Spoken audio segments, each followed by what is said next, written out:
How many unarmed black people, on average, are by police a year? Well, I'd have to look up that statistic. Guess.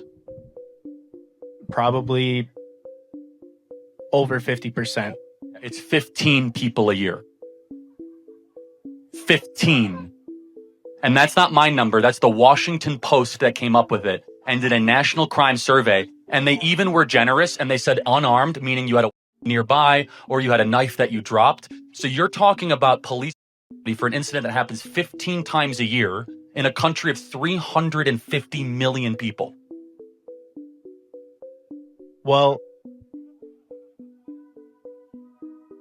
how come, my question to you then, how come you see it so often on social media? Because that's a good question, Andrew, because you're being propagandized.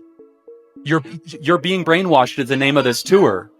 And I'm here to tell you that you see it, so you actually don't see it as often as you think. This is emotional targeted videoing to have you think that something exists when it doesn't. We look at the data like, oh, it's 15 times a year, 15 times a year, and it's even lower than that. But do you know what does happen a lot every single year?